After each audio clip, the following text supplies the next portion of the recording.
first set. We are at a tie match at the drop. Double gen pop to avoid the deadlock. They do go down. There is a haste status effect.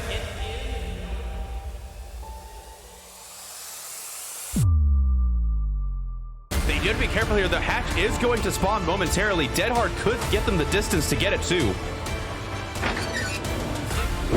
Shot. Really smart play on the ace. Oh my god, getting shot through the window. No longer have distortion, and they are gonna teleport here. I think they get there in time. Yes! Oh, the grab! Yes!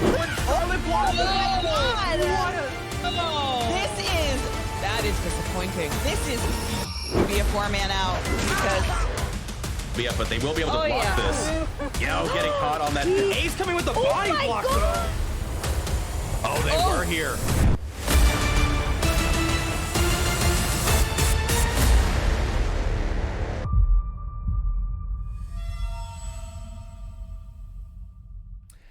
Hey, what is up, guys? It's Giltspire here, and welcome back to Champions of the Fog. We are here today with Academy of Chronicles versus How Do We Get Here, and we are joined by JuniKoh. How you doing today? Hey there, friends. Hi, hello. My name is T. I stream under the name JuniKoh. I'm so happy to be here. It's gonna be my first time for the season, and I'm hyped to be hanging with you, Gil. Happy to have you back, and we are in luck as we are going to get a bit of a treat. We are in the game, and we are seeing a bit of a Legion matchup here as Nathan will be piling them and getting their first hit here on the Claudette, trying to get this pallet drop, but drop and chase here as we will see some killer instinct noting where these survivors are. It's so interesting to be watching from this perspective because I don't think I've ever watched a comp match with Legion before. I remember when Legion was felt fairly unviable in comp, and so this is fascinating. This is a whole new perspective. They are still very much not entirely viable. However, on the game, they can be quite nice, as we'll see here with that eerie button. They are able to vault and break, then fatigue out and try and go for the down. And so with that, it can be quite hyper lethal if used right. Legion will just use their power, break the pallets time and time again. However, do want to note here, Legion not playing very aggressively around these pallets, probably suggesting that they do not have Enduring and or Spirit Fury.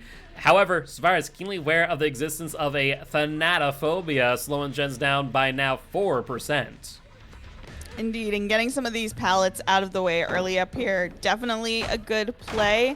I'll be interested to see how this progresses because it does feel like you could get into a bit of a cycle of just destroying the pallets and hitting in your power, but not ever getting that down. So I'll be interested to see how they play with that.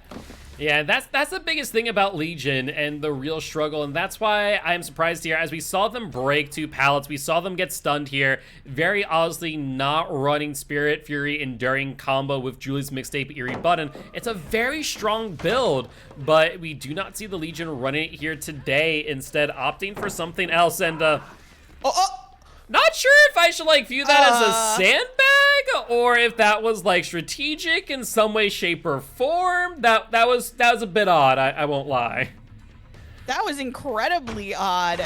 In any match other than a comp match, I would have 100% said, "Oh my god, the ace is sandbagging," but I don't know. Maybe that was a miscommunication or some kind of 5,000 IQ play. I don't know. Yeah, definitely a little bit odd to say the least. Also, correction, do want to note that is actually Mural Sketch and not Julie's Mixtape. We thought it was based on a screenshot, but in fact is Mural Sketch instead. So really strange kind of add-on setup here from the Legion, to be honest. We will see the first hook of this match as Thanophobia right now slowing down gens by a total of 6%. If they are to injure the Nia, they would be able to slow down the game by a total of 20% on gens, which would be quite significant. First hook of the match. 2 gens down. I don't know How are you feeling about this so far?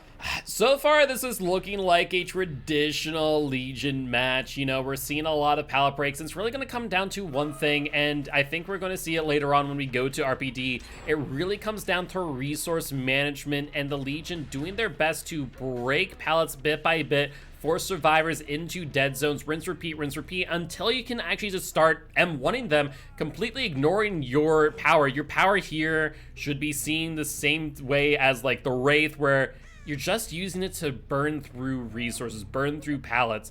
And I think the Legion here playing maybe a little bit differently than how I would imagine. It's almost like the survivors have to race to get the gens done and then also maintain good chases and not lose all their pallets, because once they do, if they've still got gens to complete, everything is going to become a million times more difficult. Yeah, absolutely. We will see this progression to second stage, and that is actually going to be huge here for the Legion, as they need some pressure in some way, shape, or form, as they're going to get the hit here on the Claudette. Looks like a balanced landing, getting some additional distance. The Legion hot on their trail, as they are also going to be able to make an interesting play here on the Nancy, but taking their Feral Frenzy and pretty much going to just leave. Interesting. And we know that Legion had, I guess it wasn't super recently, it feels recently to me, their buff where after they have hit a certain amount of survivors in Frenzy, they instantly get that down, which is just another thing that survivors have to keep in mind. Always got to spread out, always got to keep distance from your fellow survivors if you can. Yeah, and we see that here from these survivors. We saw the Feral Frenzy last minute, both Ace and the Nia out here slowly healing up in the distance. Ace, though, doing a great job really managing things here, and it looks like survivors are trying their best to at least keep one survivor healthy. We've seen so far not a single time where every survivor has been injured. Legion with the pallet break. However, there is a God pallet, 2 of them in fact, but Ace might actually be caught out of nowhere. He will go down at the pallet. Oh, and unfortunately throwing that pallet as well, losing that God pallet is such a shame. We all know the feeling. Getting clipped right as you go through and throw the pallet, it's a crummy feeling, and especially when it's such a good pallet. Yeah, absolutely. But Ace getting taken out of the match. First survivor being sent back to the campfire via the entity. Things are starting to look a little bit more manageable for How Do We Get Here and the Legion. Keep in mind, we have seen those gens highlighted in yellow, that there being Call of Brine. We've seen Pop Goes the Weasel, Thanatophobia, Corrupt Intervention. Legion actually doing a really good job managing these gens at this point in time, and preemptively managing that pallet too. However, Claudette with the bounce lane will get a decent amount of distance here.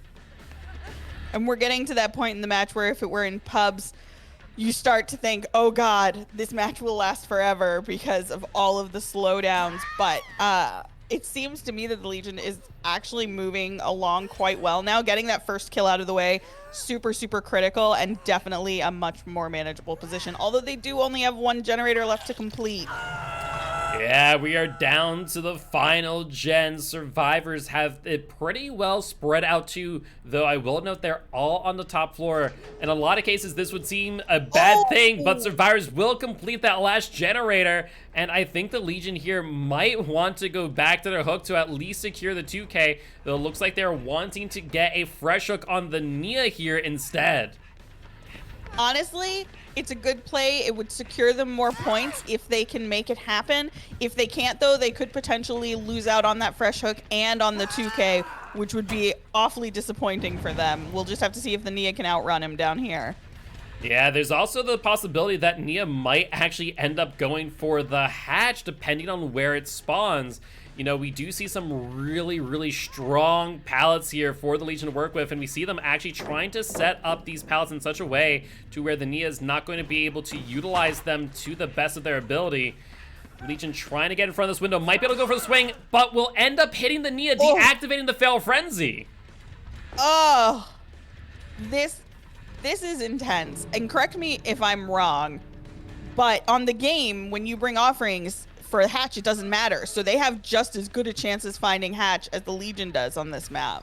That is correct, but with this body block incoming, I don't think it's going to matter unless the Legion's able to get through 2 body blocks. I think this is going to spell the end and result in a 1K4 hook.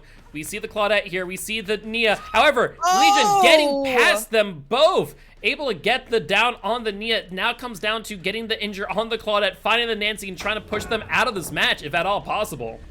Because this is where it comes down to winning it all or losing it all on either side, really. Because if you go for this pickup, you risk losing the survivor. If you don't go for the pickup, you risk them getting up. But there's a million other things that can happen in between that as well. Yeah, absolutely, but Nia will end up getting hooked. Note that we have not seen Deliverance so far in this match, so there's a possibility of a Deliverance, but the last 2 survivors say, nope, we're out of here, done and dusted, and Nia will be sent back to the campfire via the empty, resulting in a 2K7 hook for Legion. And how do we get here? Honestly, given what we were seeing in the early game, not a bad result for the end game in favor of Legion. And with that being said, GG, well played to both teams, and we are going to be setting up for trial number 2 here in just a moment. But any thoughts on that match? Honestly, if I had been playing in that match, I would have been pumped. That was so much shorter than most Legion matches that I've had to play through. It was interesting to watch how the survivors were trying to manage their resources well, and the Legion was trying to get them to waste them as much as possible. It's always interesting to watch a comp versus what I play in pubs, because there's so much more strategy going on, and because you have these teams playing together and there's all this communication, you can just see like all of the thought process that's kind of going on as they're playing, with the exception of that wonderful pallet throw that I'm really curious about. I want to know what that was. Yeah, it definitely seemed quite odd indeed. I'm under suspicion that it may have been just a bit of a slip up, to say the least. But with that being said, we are going to be flipping sides now, getting the lobby set up as we speak. But before we do, we are going to go on a quick break. Though I do want to remind everyone here today that you, yes, you the viewers, are our sponsors. So the ads that you watch, all the bits that I tip, all the subs that you buy, and of course all the rogue energy that you buy using the code COTF goes to supporting Champions of the Fog and our prize pools for Group A and Group B. With that being said, we'll be back in just a bit.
right, and we are back once again, this time with Academy of Chronicles piloting the Blight against How Do We Get Here's Survivor team. What are your thoughts here? Blight, definitely a bit of a night and day difference in comparison to the Legion. Do we think that Blight is going to be able to secure 15 or more points against this Survivor team? I don't want to make hurtful speculations. I would just say that if I were How Did We Get Here right now, I would be concerned, because my experience with Blight in pubs, my experience with watching Blight comp matches is mostly 9 times out of 10 it's going to be a devastating win in favor of Blight. I think that this is absolutely doable. The win condition is not super high. I'm going to be interested to see how this plays out, but I think that I think that this could be pretty difficult for our survivors. Yeah, I would absolutely agree. I will say Blight definitely isn't the ideal pick, especially if you're downstairs in this jungle gym here.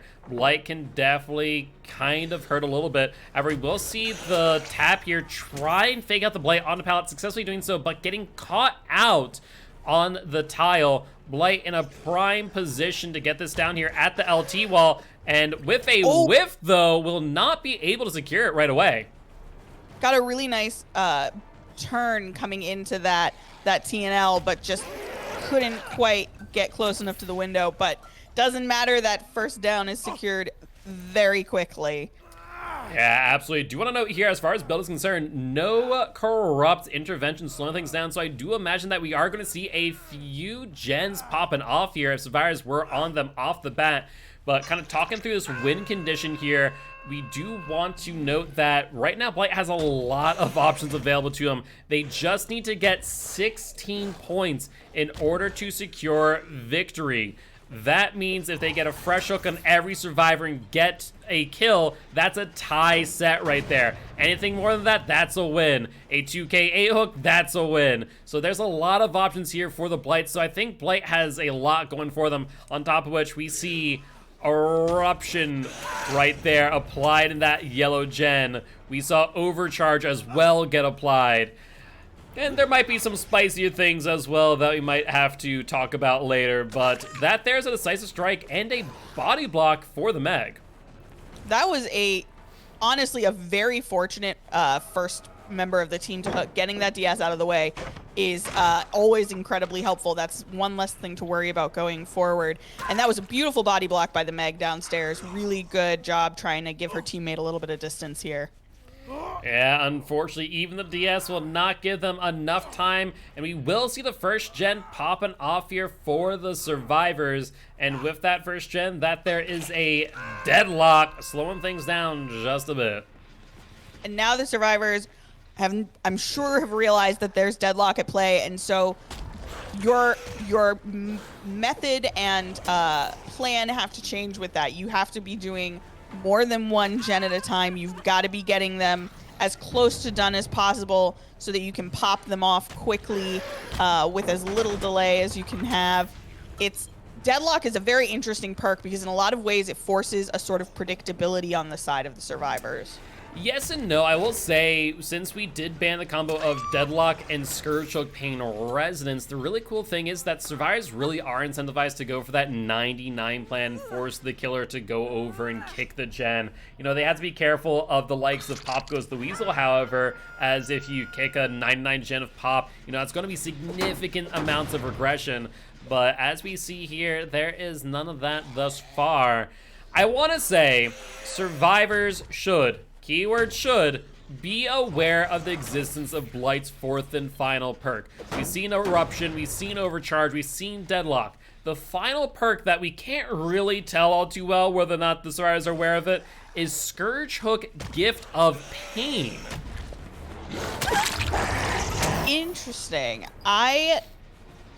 So if you could give the class a brief reminder about Scourge Hook Gift of Pain, because I have not played against it super frequently.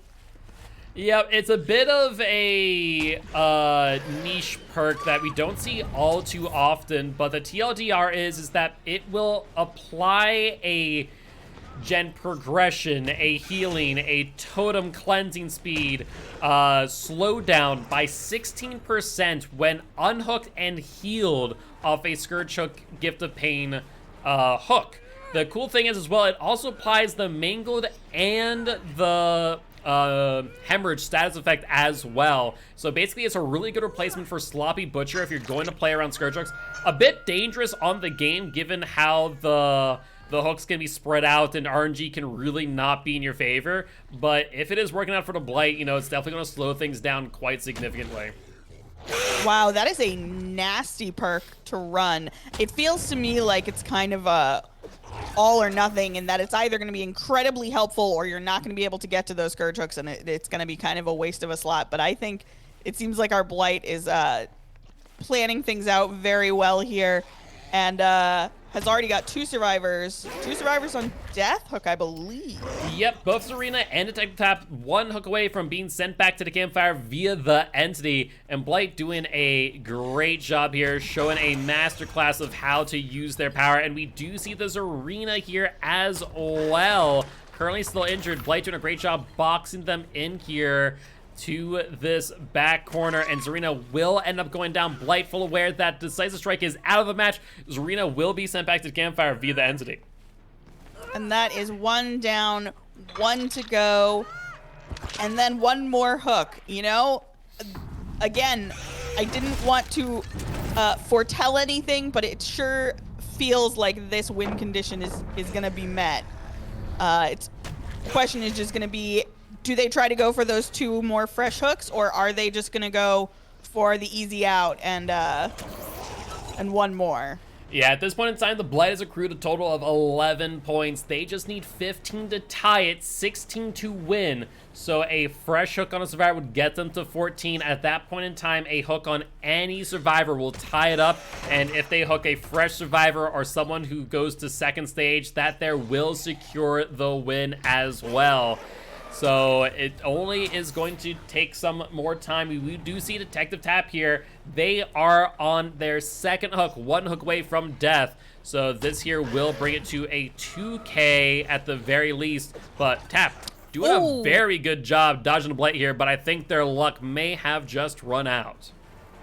And I think, using my logic for what it's worth, I think this Blight is going for gold, because to me they've had two opportunities now to chase the Fang and the Meg, and they've chosen not to go for either of them and instead get this tap out and put more pressure on them gen wise. I think they're going to be going for that 4K.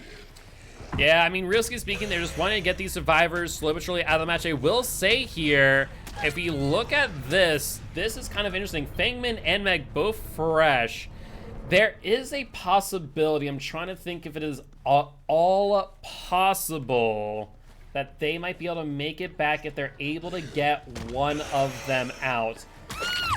They would have to get 18 points to know. Unfortunately, I think with this hook here, if the Blight just camps on the second stage, that there will secure victory. Even with the Meg getting out fresh, accruing 3 points in favor, I think there is nothing that these survivors can really do. Oh, and here goes the Meg going for that rescue. Will they be able to get... Nope, one hit there.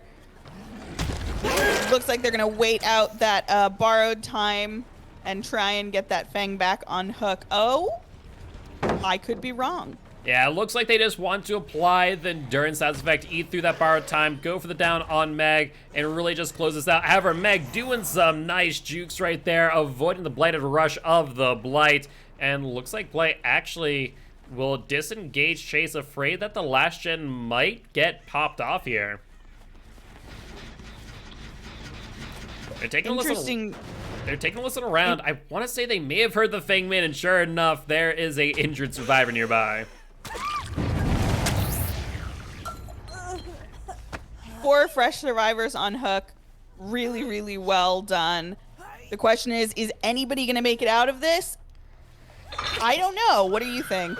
Realistically speaking, I do not foresee it happening. They have 60 seconds on the hook here. If they want to go for the hook trade, they can, though they won't need it with the Deliverance. However, we'll note that Blight has secured their win condition. They have secured more than 15 points. So Academy Chronicles will take set number 1 against How Do We Get Here. We will later be switching on over for set number 2 and heading to RPD East Wing, where you're going to be seeing Academy Chronicles piloting the Demogorgon against How Do We Get Here's team.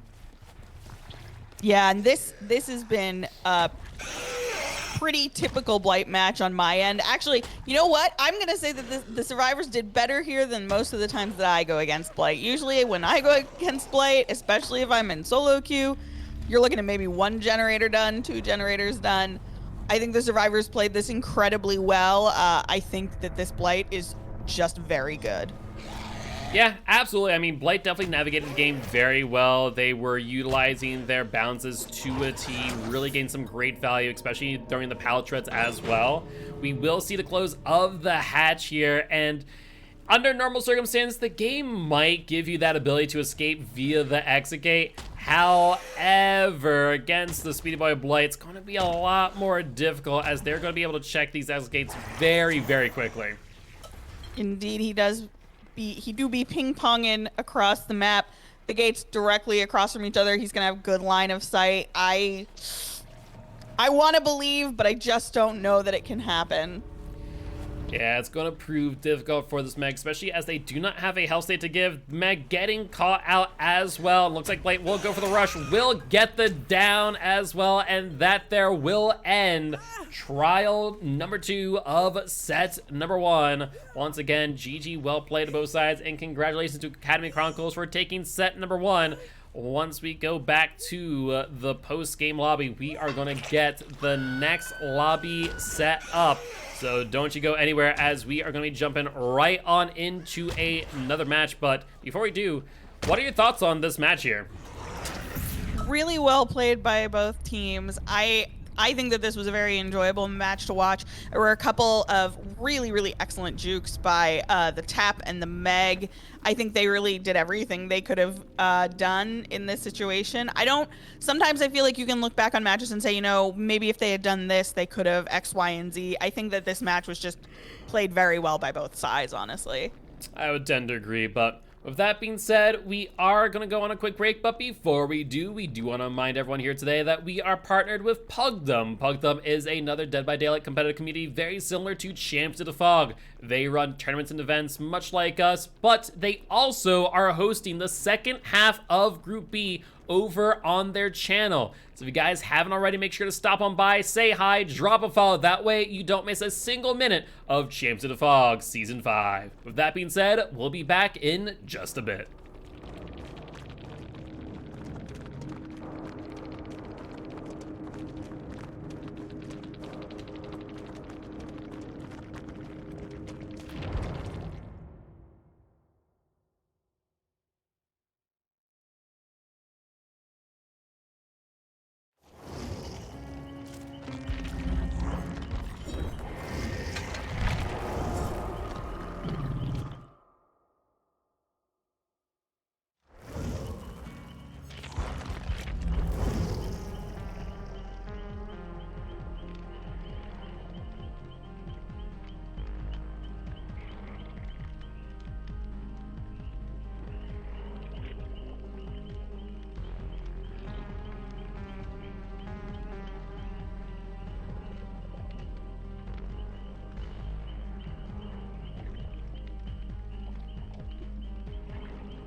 right, and we are back once again, this time for set number 2, trial number 3, Academy Chronicles versus How Do We Get Here, and we are heading to RPD East Wing, where Academy Chronicles will be piloting the strangest thing to Dead by Daylight itself, the Demogorgon. Are you excited?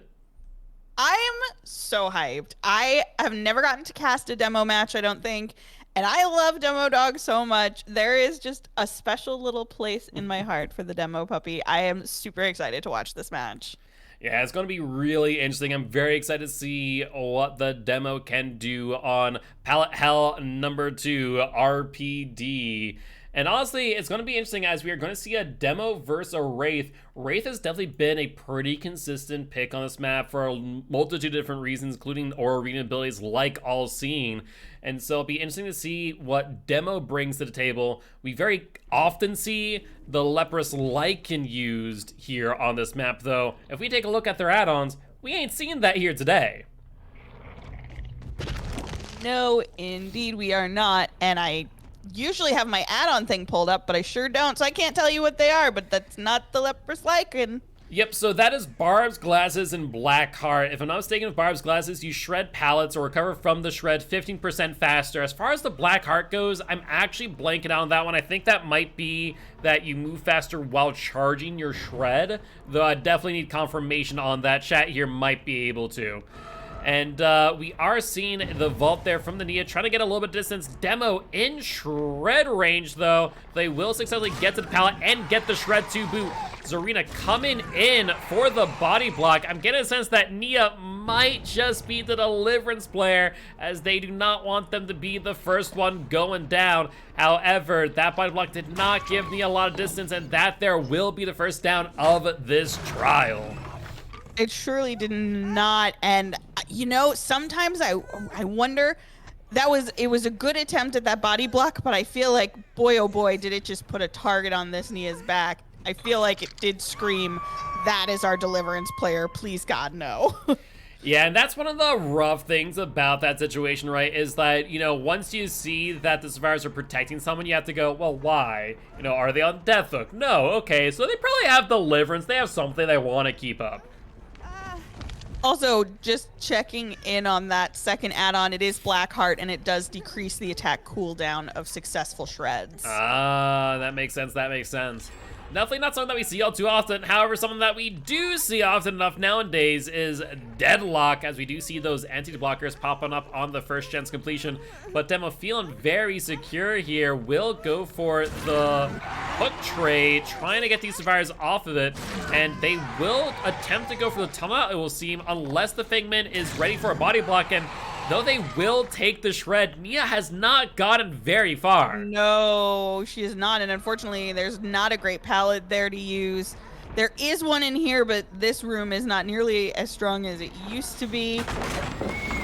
Yeah. Does get that pallet down, though, which will buy her a little bit of time. Yeah, we also see that second gen popping off as well. There's the Firecrackers trying to get a little bit of distance. We will see the drop down, not a lot of bit of distance gained. We do see the Zarina coming back in. Demo trying to go for the shred. They will successfully get the body block, extending this chase just a little more. But Nia not going into library. That is huge for the Demo, as Nia does not have bounce lane, no resource to the boot, and that there, I think, will be the down. Wow, that was a wild chase sequence. I wish my solo queue teammates were as altruistic and committed. That was really, really well done. And you know, the thing about it is, even sometimes taking a body block like that can be the difference between winning and losing, because it's all about stalling. It's all about buying as much time as you can. That was really a really commendable effort for this teammates. But now everybody is just in this room, and 2 people are injured, and everyone's here, and I'm a little concerned about it.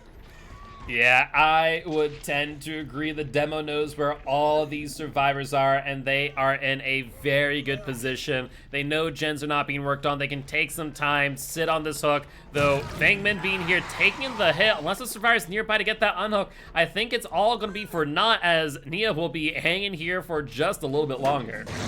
And this is such an easy hook for our killer to be patrolling as well. They've really set themselves up for success here. It'll be a shame to lose the hook, but honestly, this is such a good place to be I thought I had more to that sentence. I don't. Sometimes that happens, though.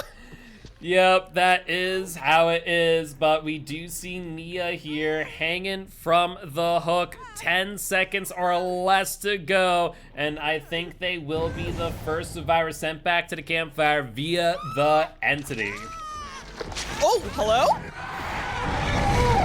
That was not what I was expecting to see. Yeah, Zarina trying to come in, do a drive-by, unhook, but just not doing so. Survivor's kind of playing a dangerous game here, and though I respect the aggressive plays, I think it will not work out in their favor, though. Zarina, good fake there. They do have a drop down here. Unless they have a bounce lane, I do not think they're going to get far. Demo shredding for distance, and we will see the third gen popping off. I'm surprised, honestly, that the Zarina is still up. That felt like a very unlucky situation. Clearly, it looked like they were coming in to try and get that last-second rescue and just couldn't quite do it. But they did a great job running up in the library, and despite going down here, they did buy their teammates a little bit of time. Yeah, we will see the reset there on tap. And it looks like now things are gonna be a little bit difficult for the survivors. We do want to note that there is Eruption, there's Overcharge, there's Deadlock. We don't know what the fourth perk is just yet, and neither do the survivors, so we'll have to wait and see. But we've seen this kind of 3v1 scenario with these perks before, and it's definitely gonna be an uphill battle for these survivors. However, I want to note there's that gen out in courtyard over in that corner. Honestly, if I am the survivors right now, I am prioritizing as many gens as possible. I'm hoping that the Fangman is sitting there on the courtyard gen, just grinding it out, getting it completed, hopefully going to give the Wraith from How Do We Get Here a little bit more opportunity to claim victory in set number 2. Indeed, I'm surprised that our demo has chosen not to go back for that Zarina, but rather to focus on this tap. But it would be a fresh hook, which is more points. And that was a very quick down for them.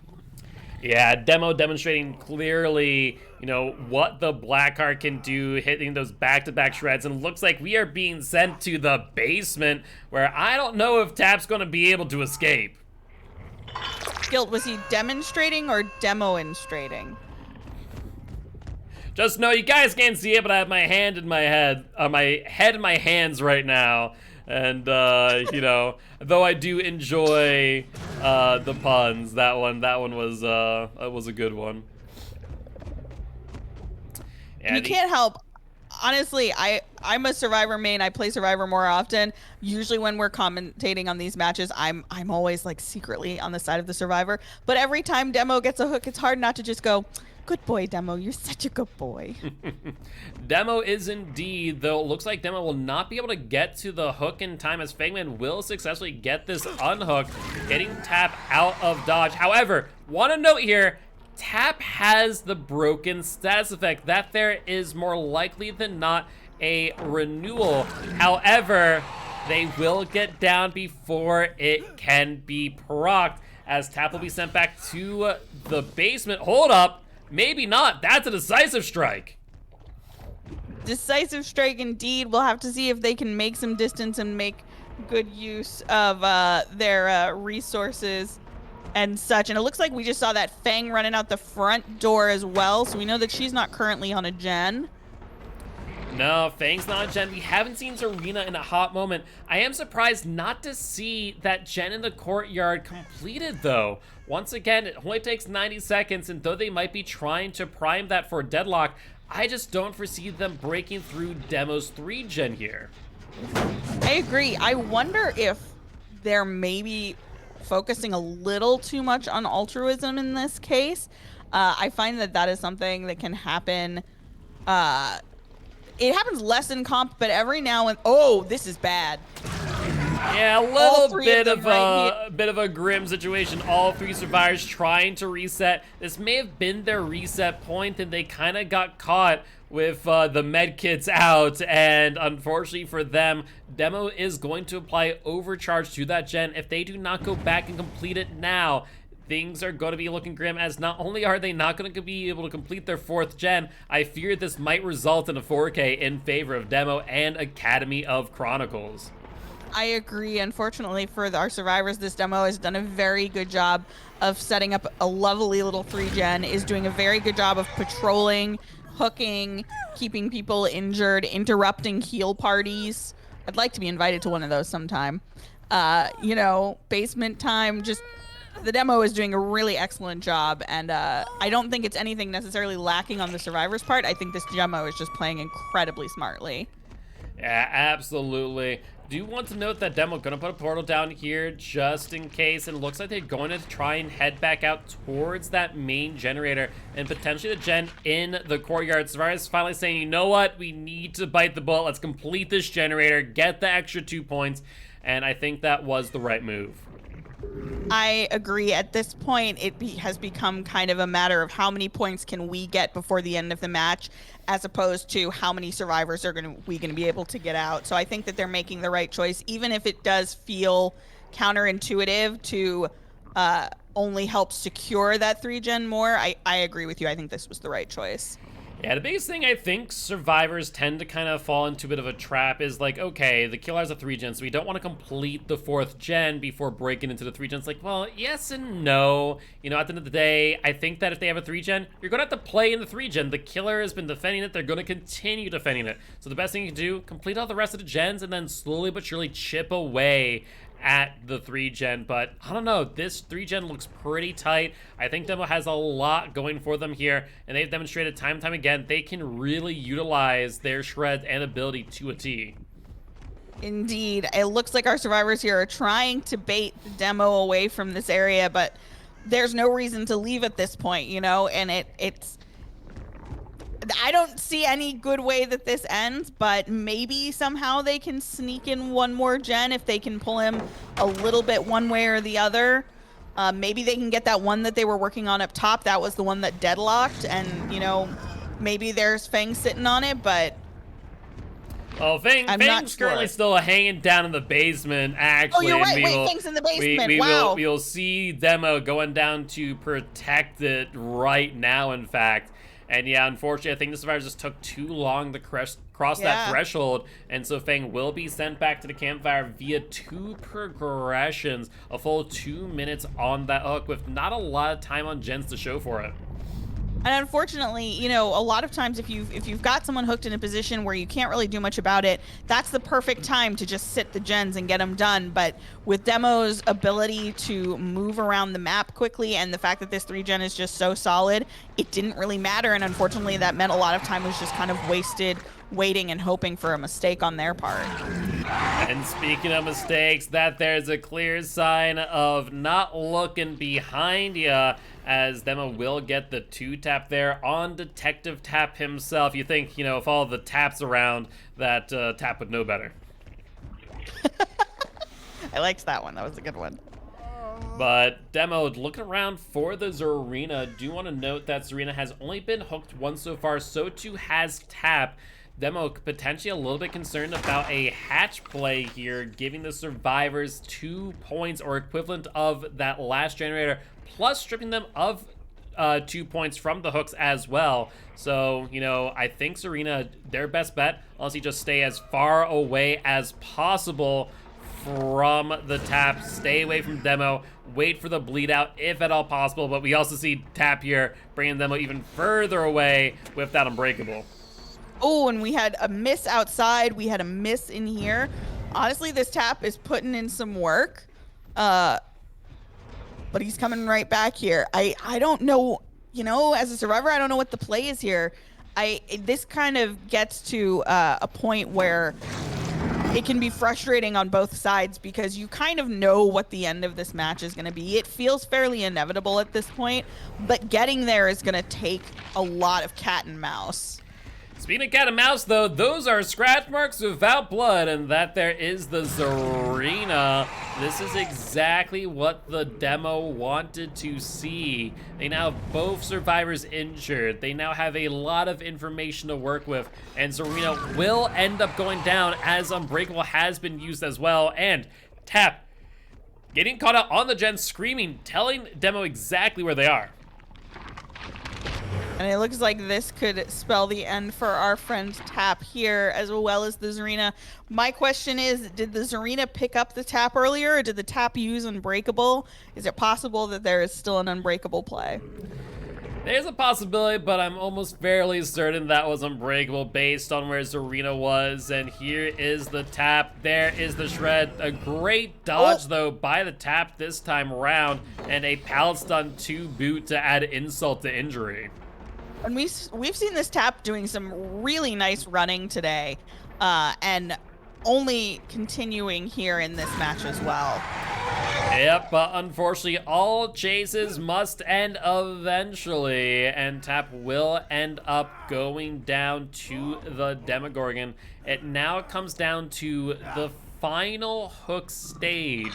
I imagine they'll attempt to suicide out, giving the Zarina an opportunity to search for Hatch. However, Zarina, not far away, will get found, and that will be the 4K for Demo Boy. As we see with those head nodders, they are very happy. Honestly, the goodest of boys, the goodest of endings for him. I am bummed for our survivors as always, but this was just very masterfully played, especially at the end. They set up that 3-gen. They had a couple of really good luck in terms of that's a sentence. They had a couple of moments of really good luck catching the survivors healing together. It was all in all, I just think it was very well played on our demo's part. Yeah, absolutely. But with that being said, we are going to be switching sides. This time, how do we get here? We'll be piloting the Wraith against Academy of Chronicles Survivor Team. They are going to need a 4K before 4 generators are completed. Since Academy of Chronicles did take set 1, they cannot leave this at a tie. They'll need to get a 4K at 3 gens or less. That is a high bar for the Wraith, but we'll have to wait and see. But that being said, before we do go, we do want to remind everyone here today that you, yes, you the viewers, are our sponsors, so that as they watch all the bits they tip, all the subs they buy, all going to supporting James and Fog and our prize pools. With that being said, we'll be back in just a bit. Bless you.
All right, and we are back with what could be the final trial of How Do We Get Here versus Academy of Chronicles, as we are seeing How Do We Get Here's Wraith against Academy of Chronicles Survivor Team.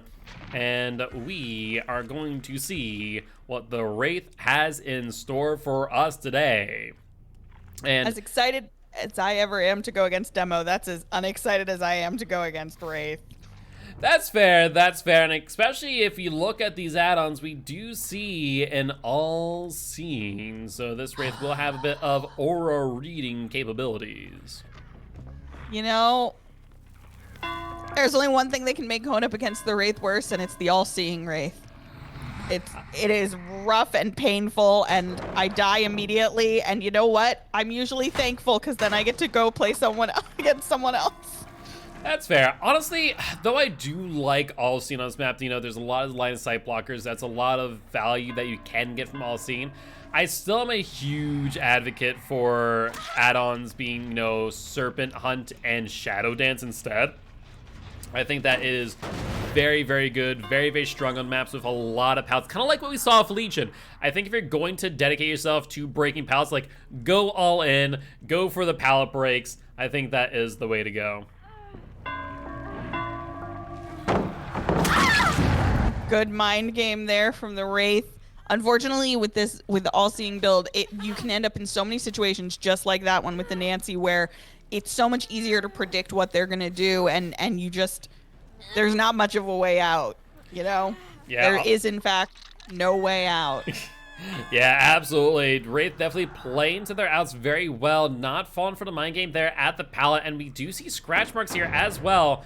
We do want to note that the gens kicked by the Wraith are being highlighted in yellow, and survivors are keenly aware of the existence of overcharge. And I want to point out there, that was as close as you can get on that light burn. Ray's bar was literally filled up to the spot, and Nia was able to get it nonetheless.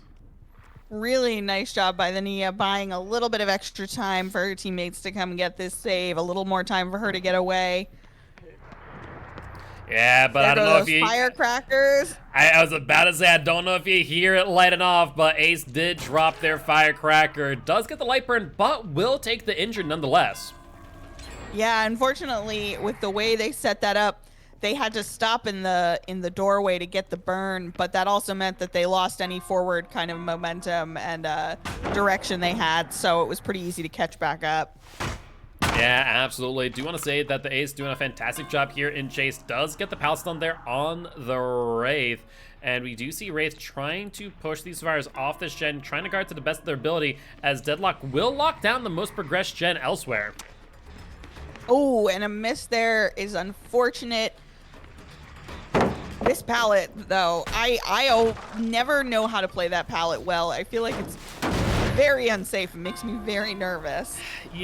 Yeah, it really is a filler tile. However, it's a little bit more dangerous than your normal one, as survivors can definitely fake you out if you, as the killer, are caught on the inside. Yeah, trying to go for light burn here. Wraith trying to figure out a way to get away from it, but just unable to do so.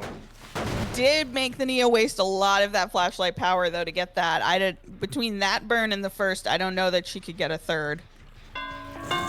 Yeah, we'll have to wait and see, but they are definitely making great use of these tools here to reduce the lethality of the Wraith, and Claudette, with a very cheeky mind game there, does end up gaining a little bit of distance. Wraith will double back over the vault. However, Claudette does have a pallet here working at their advantage. The Wraith might go for a swing here, but decides not to. Instead, will take the pallet stun.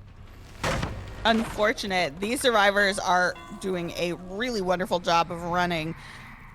I wonder how much our Wraith will be able to keep their attention on getting a nice 3-gen here versus getting caught up in the chase, because these survivors are distracting little nuggets. Yeah, absolutely. We do hear another gen popping off. That is only the second gen so far. This has actually been kind of a long, drawn-out start here for this trial. And Wraith has been slowly but surely chipping away at the resources that these survivors have available to them. Indeed, but only one hook in the first 2 gens. I think that these survivors are playing incredibly well here. I think that we're going to see gens start to fly pretty soon. Yeah, I tend to agree. I mean, we've seen Deadlock lock down a few gens at this point, and we have seen Eruption do some work as well. The question is, are the survivors on gens that we just haven't visited in a hot minute? And if so, I feel like the Wraith is definitely in for a awful surprise as the gens start popping off. However, Wraith doing a great job. Find another survivor to be in chase with, but there's that 3rd gen, just like we were saying. And that is rough. When you come down to a point where you've only gotten 2 hooks, you know, and Wraith is not, I wouldn't say that Wraith is particularly an end game killer. Certainly they can have some more help towards endgame, but I think that this is getting into kind of a rough position where I don't know how feasible a comeback is going to be on the part of our killer. Yeah, I mean, survivors are full aware of the perks that the Wraith has brought to this trial. They brought Corrupt Intervention, Overcharge, Deadlock, and of course, Eruption. So, unfortunately, there is no endgame package to help the Wraith here, though a very spicy hit through that vault will result in Ace going down. Spicy, I would agree with. I thought that they were going to make that vault, to be honest. I was surprised to see them go down. Yeah, no, I saw the lunge, I was like, that might just barely, and sure enough, it must have been just the tail end of that vault the Wraith was able to get that hit on. And we will see another hook here on the Ace. This will be the 3rd hook for Wraith. I will point out, these are fresh hooks. However, we talked about the win condition before, and I will remind you all what it is here now. The Wraith needed a 4K before the 4th gen was completed. And with that 4th gen does ring the bell of defeat for how do we get here, as Academy Chronicles will take set number 1 and set number 2. Indeed, I do expect we'll see a strong finish here nonetheless. It's definitely unfortunate for our killer, but these survivors were just playing very well. They wasted so much time. They managed their resources incredibly smartly. And I think, unfortunately, I don't think the Wraith has done anything wrong necessarily. I think they're just very good, you know? Now, I would tend to agree here. Sorry, a little bit distracted as my kitten decided to toss my studio light to the ground. You know, kitten's gonna do what kitten's gonna do. Yes, and he is now going to be held hostage as we'll watch the end of this trial here as survivors narrowly escaping the Wraith with that 99 gen Nancy playing this very smart, very carefully, trying to avoid the mind game that the Wraith has in store, and will successfully do so as they will get away, making a little bit of distance. And that was a really good example of the kind of smart resource management and mind gaming we've seen on this team. And that was a very cheeky finish on that generator. Yeah, honestly, the only thing that would have made that better for the survivor was having adrenaline in hand as well. But Wraith will get the drop down, will not go for the lunge this time, as the Nia will make a little bit of distance here and will get downed in the office. Indeed, that was a good hit by our Wraith. Are we gonna get a kill here? I'm not sure. I mean, the survivors at this point certainly could just say, you know what, you can have them. We're leaving, but you know, if they aren't all at this gate, there's an opportunity here, I think, to get a 4-man out. Yeah, I will say they were kind of holding the Wraith's attention there. I'm wondering if there's a possibility of maybe a deliverance in store. We have yet to see that this match. We did see the deliverance. Oh, the we Ace did. had it. Oh, okay. The Ace did deliverance and then ran up past the helicopter earlier. I meant to call it out, but I didn't. Yep, completely missed that in all honesty, but looks like we do have both the Nancy and the Claudette coming in for the unhook. These survivors want the 4-man out. They do, and I think it's doable. The question is, who's going to win the grab game? Because boy, oh boy. Yeah, Claudia It's coming not in. a fun game to play. Yeah, Claudia coming in, Nancy on the other side. The Wraith is going to have to make a choice. I think they're actually body blocking the Nancy from being able to, but there's the hit. That's going to be a 1-for-1 trade on the Claudia, but Nia going in for the body block. In. Wow, wow, wow, wow, wow. And with this Nancy at the back to take one more hit for her friends, we are getting a 4-man out. Yeah, absolutely amazing job by those survivors in the endgame scenario. And with that being said, that will solidify things as Academy of Chronicles will take set number 2 and win the match against How Do We Get Here. So congratulations to Academy of Chronicles and GG, well played to both sides. But with that being said, I am going to check in real quick with the teams and see if they'd be interested in giving you guys a set 3 nonetheless for your entertainment. If that is the case, we'll be back momentarily. If not, we'll also let you know that we are wrapping up for the night and where you might be able to find us next.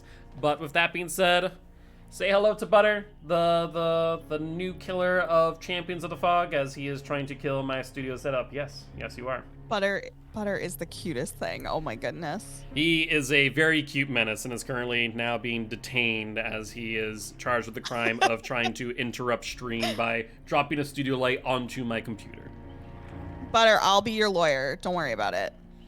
But with that being said, we'll be back in just a bit. Thank you very much for joining us Thank you very much for joining us today, and we'll be back with a quick update on what is happening for the rest of the day. We'll see you soon.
All right, and we are back for a quick update and a quick kitten break, because How Do We Get Here and Academy of Chronicles have determined that they are going to treat us today for an exhibition match. So we are going to go to set number 3, and I believe we are heading to RPD West Wing, where we are going to see How Do We Get Here's... What are they playing? Trickster? I was not expecting a Trickster. This is going to be very interesting, and I hope Nate is prepared to go up against the likes of Little Rugard in comparisons. So I'm excited for that. Hopefully you all are too. We are getting this lobby set up as we speak, and with that being said, we'll be back in just a bit.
Hey everybody, welcome back to Champions of the Fog! I'm your host, Giltspire, and we're here to see a fun and cool exhibition match on Leary's.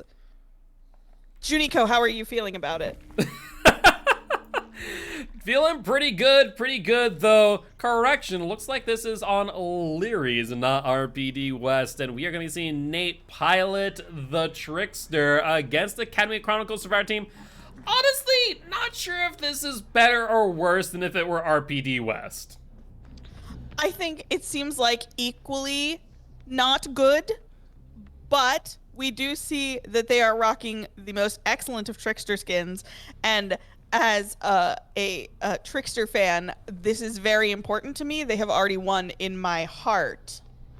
You know, that is true. People play Trickster not for the ability, not for the lethality, but for the style and drip. So you know what, that is fair. I think Trickster definitely has walked away victorious off the bat. We do see those ricochet blades flying around. Trickster trying to get these hits on the Claudette here, but 7 knives left. I don't know if they get it, and they get one away and run out. Painful, painful, painful. Oh, as someone who is personally trained under the tutelage of Little Rugard, that is painful to see. Yeah, it definitely is rough. I mean, Leary's has a lot of lower tiles, and those can definitely work well in favor of the Trickster. Kind of what we're seeing there. Unfortunately, just not able to really hone in on the Claudette mid-chase in order to get the down. Indeed, but it looks like we've spotted our Nancy, and we're going to be pursuing them instead. You know, these long hallways, when you don't have a ton of things blocking LOS, can be pretty good. But when those survivors start turning off into these middle corridors, it's difficult. But that aura reading is going to come in handy, and we are going to secure that first down before the first gen pop. Yeah, the cufflinks worked out very well here. Getting that aura reading and just that little bit of information. However, I think they're being a bit greedy here on this hook, and that might just bite them. Nancy probably pretty close to getting off of their shoulder. Sketchy, but we are going to walk away seeing some scratch marks here, which is a good sign. Am I doing a good job being you? I feel like I'm trying to sound smarter and more authoritative. I appreciate it, but with that being said, I think that was what the Claudette who just passed on by. Do you want to note, gens have been highlighted in yellow, that there is a call of brine, if I'm not mistaken, regressing those gens at 200% speed. Sorry, I was typing a silly thing into chat. Don't worry about it. It's fine. All right. I'm interested. But Ace will end up going down. I will say no other survivors nearby. We do see a skill check off of Call of Brine. Potential that these survivors are prioritizing gens before friends. Those scratch marks coming in, I do believe. I will note, however, Trickster only has 1 blade left in his hand, and that ain't a great place to be. Yeah, not going for that reload may cost them coming up here, because even if someone does come for the rescue, they are not prepared for it. Yeah, absolutely. Do you want to note those survivors only done 1 gen so far, and we'll have to wait and see if they have another one coming up right behind. Trickster so far actually doing a lot better than I was expecting. I agree. I am surprised. I figured going into this that this would be kind of a one and done type thing, but they are on it. They've got their power loaded up. They've got this aura reading here. I think this Nancy is going to be in trouble and might be on a one-way trip back to the entity's campfire. I didn't say it the way you did, and I'm disappointed. The Nancy is definitely very close to being sent back to the campfire via the entity. They are 1 hook away, and with BT already done and dusted, they are getting body blocked by this Nia. Trickster kind of taking them on, see like, can I actually not get past you? And sure enough, they are not. And so Nia 1 knife away. They only have 2 though, and missing both. Wow. Unfortunate for the Trickster. I don't know. This feels like it could go either way. Yeah, I tend to agree. Like I said, Trix's doing a lot better than I was expecting, getting some benefit off those add-ons time and time again. Just sometimes, though, coming up a little bit short on those chases. You know, one blade away from getting the down, getting the injured time and time again. And so it's going to come down to whether or not they're really able to hone in on some of these chases, as they will find the Claudette and are in another chase here. Here we go again. On their own. But they can do it. This Ricochet Knives, I believe in you. Got that aura reading. They're trying desperately to get that bounce off the door. But once again, one knife short. It is painful to see, and then a swing and a miss there at the window to boot. Oof, and this might be what our survivors needed to turn this ship around and get some more gen progress done. I don't know.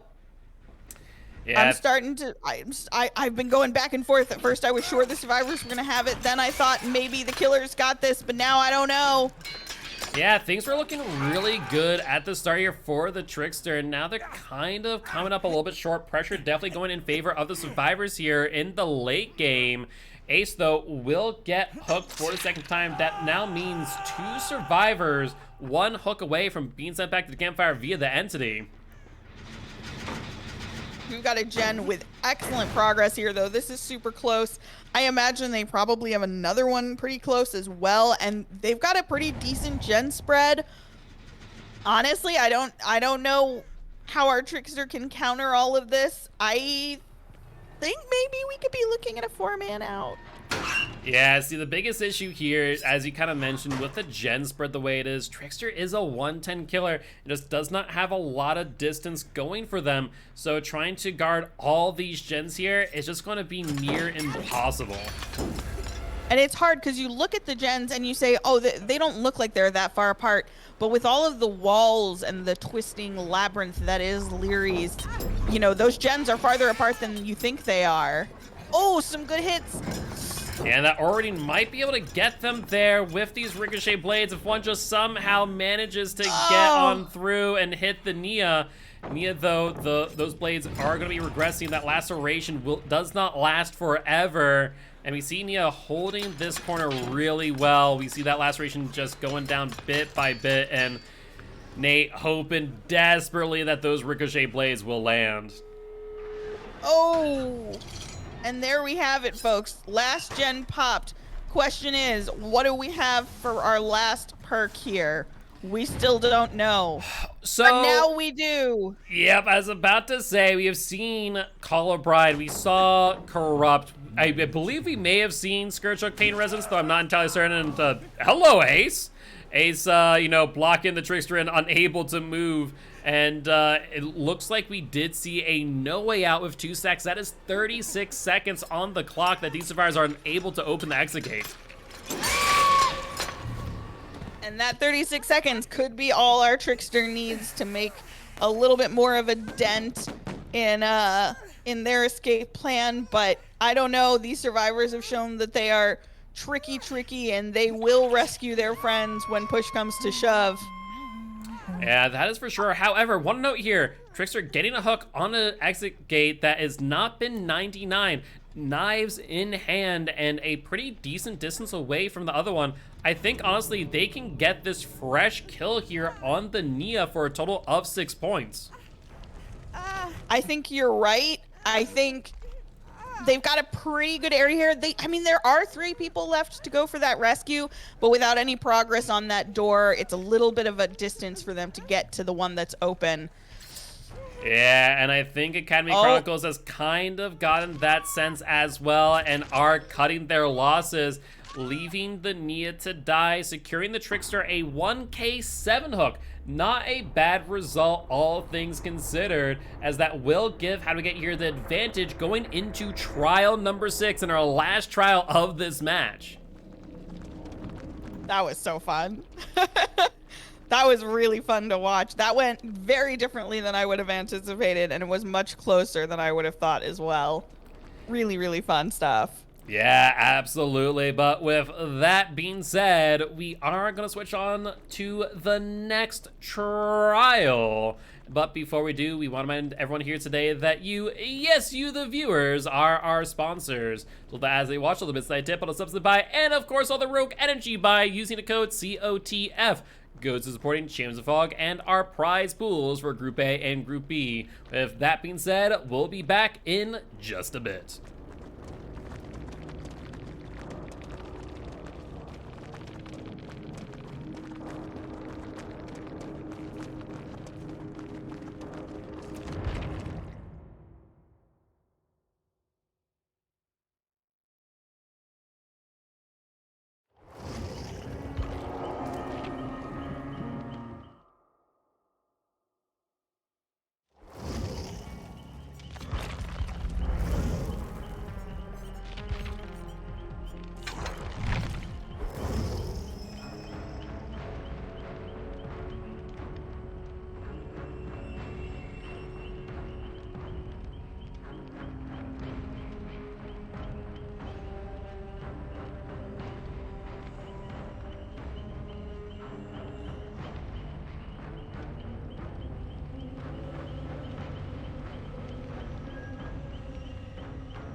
All right, and we are back for the final trial of this match. How do we get here? Versus Academy of Chronicles, and we are going to be seeing Academy of Chronicles play the Onryo against, how do we get here, Survivor Team.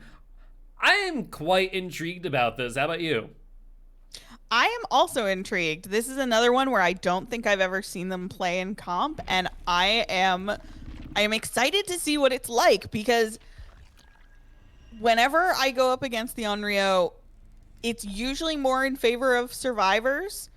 So I've never watched like from killer perspective Onryo play really, or like competitively. I'm excited to see what this is like.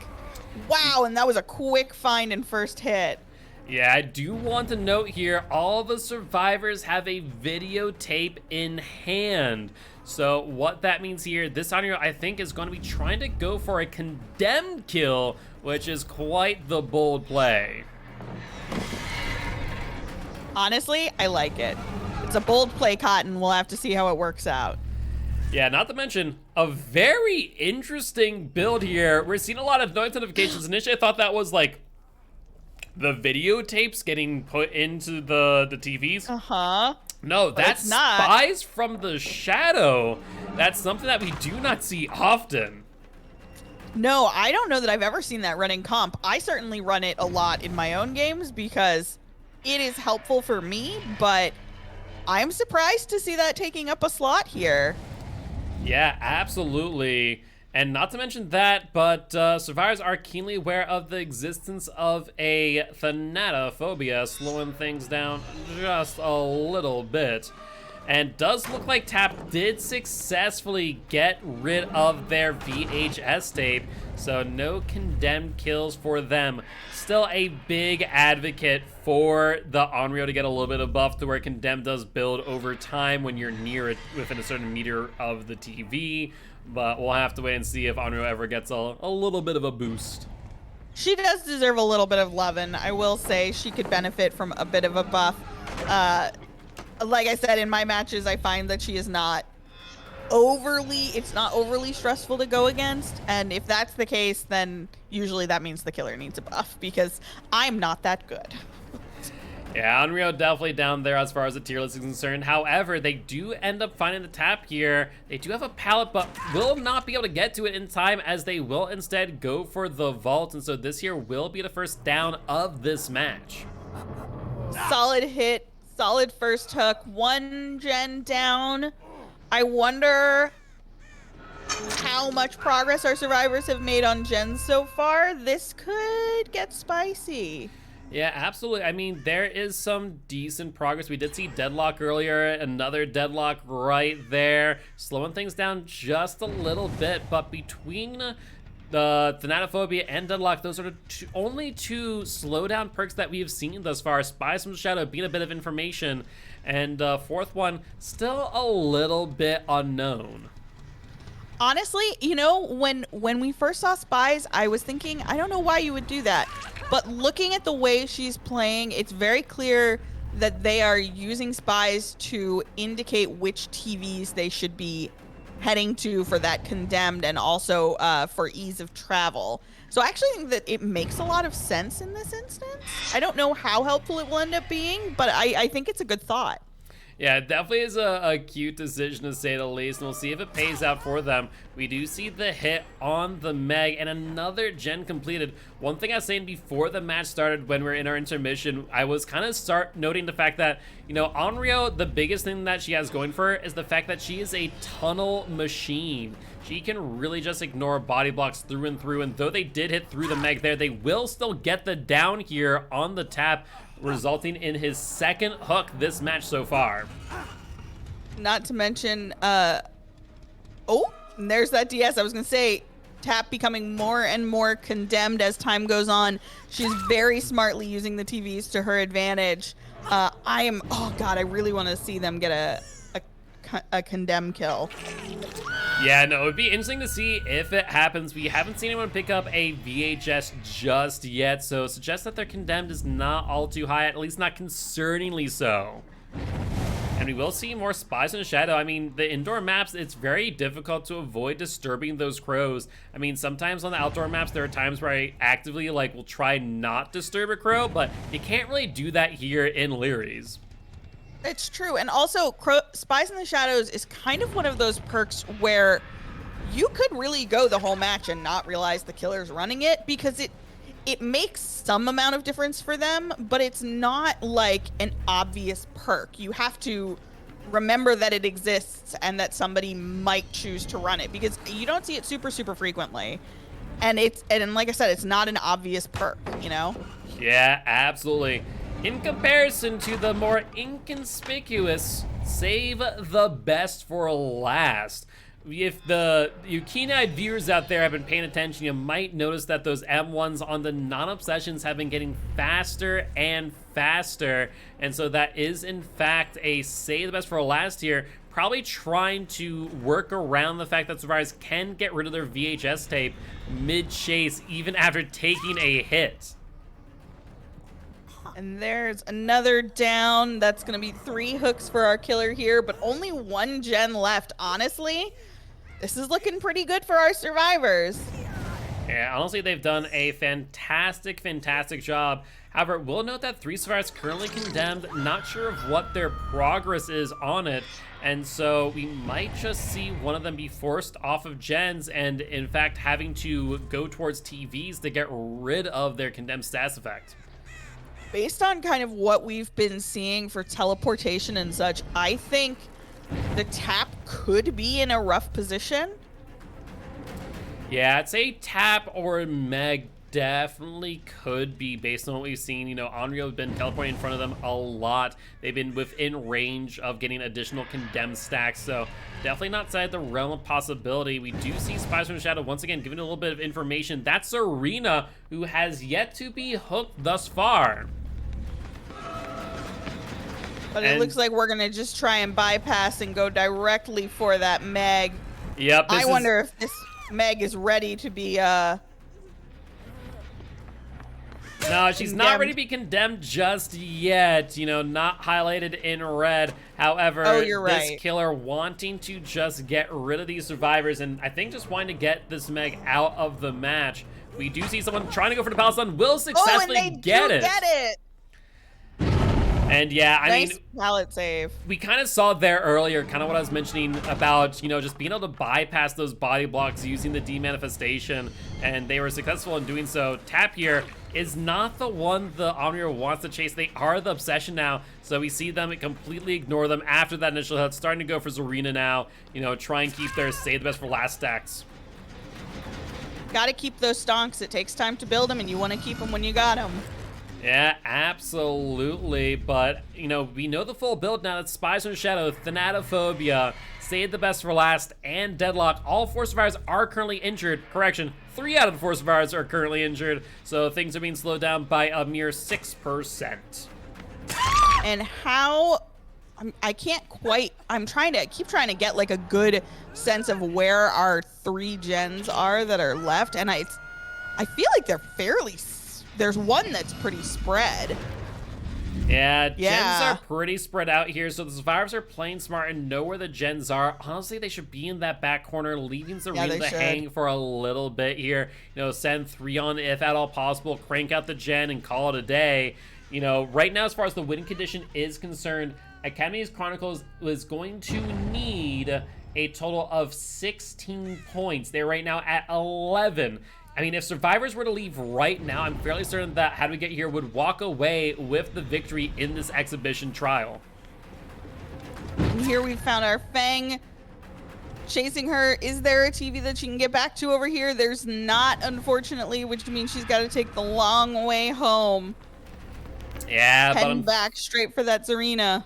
Yeah, unfortunately for her, that does mean that they might go for the tunnel. However, Omnio, a little bit concerned about this gen, will instead try and pressure the tap off. Tap going from one pallet to the other, though not wanting to throw this, will get the stun successfully on the Onryo.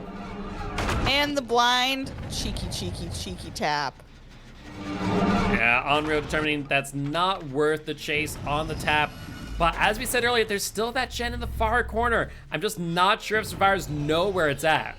Yeah, I'm really surprised it hasn't popped yet. Honestly, it feels like that should have happened, but they may not know where it is. And Leary's can be a hard map to navigate. But yeah, I'm awfully surprised it has not gone yet. They may just be too fixated on this one. Yeah, absolutely. We do see Meg here. She does have that VHS in hand. Onreal going to interrupt. There's the condemned. Save the best for last. We'll get there. And so we will see the Meg die. No, they were on death hook, so not much benefit there. But they will successfully get that down and the kill to boot. Back at this main center gen again. I think that they don't know that other gen exists. That is the only thing that I can think of, because that... Oh, and it... Wow, that was an angle. Yeah, I was about to say, I was kind of seeing, I was like, no way you get that. And sure enough, they got him like, okay, well, you know, I stand corrected. That's what I was thinking. I am so surprised that they got that. Holy moly. But looks like Honor are going to be teleporting around once again. We do see scratch marks here. And sounds like there actually is some decent progress here. Looks like it was Zarina all by themselves, and they will successfully get this last gen completed. It was Zarina all along. Yeah, we hadn't seen Zarina for a while, so it does make a little bit of sense. Here is Tap. He has only been hooked one time, so he is worth an additional 3 points here. That would get Academy Chronicles to 15 out of 16 necessary, and it will all come down to how many escape points these survivors can claim. We'll see here if, honestly, if they're going for the win, all they need to do is get this, when this hook gets done, just get out. I'm correct in that, right? Well, so it's going to be interesting. So Fangman will get, how do we get here, an additional 3 escape points. So Serena will get them 2. So that will mean they'll get 15 points, the same as Academy of Chronicles. And this Tap dying here will only get them 3. So how do we get here? We'll take this set by a mere 1 point difference. There it is, folks. That was a really fun exhibition match to watch. Yeah, absolutely. Both sides did a fantastic job. We saw some killers that we don't see often. Even got a condemned as well. It was a hell of a time, and I am thankful that these teams allowed us to enjoy it here today. But with that being said, that there is the end of our stream today. There is a match over at 6 p.m. CST, however, that will be held offline. So this will be the last you see of us today. But before we go, JuniKoh, where would you find you next time you go live? You can find me at twitch.tv/JuniKoh. I am live 5 days a week at 8 p.m. EST, and I will be live next on Monday night. Awesome, awesome. Thank you for being here, and we hope to see you again soon. But I am Mark, aka Giltspire. I am the owner and commissioner of Champs of the Fog, but I'm also an educational streamer here to teach you everything from Dead by Daylight, Magic the Gathering, Smite, and so much more. With that being said, that will end our stream for today. Thank you all for joining us, and we will see you next week at 12 p.m. CST for round 6 of Group A. Make sure to be there, folks. We'll see you then. Bye-bye!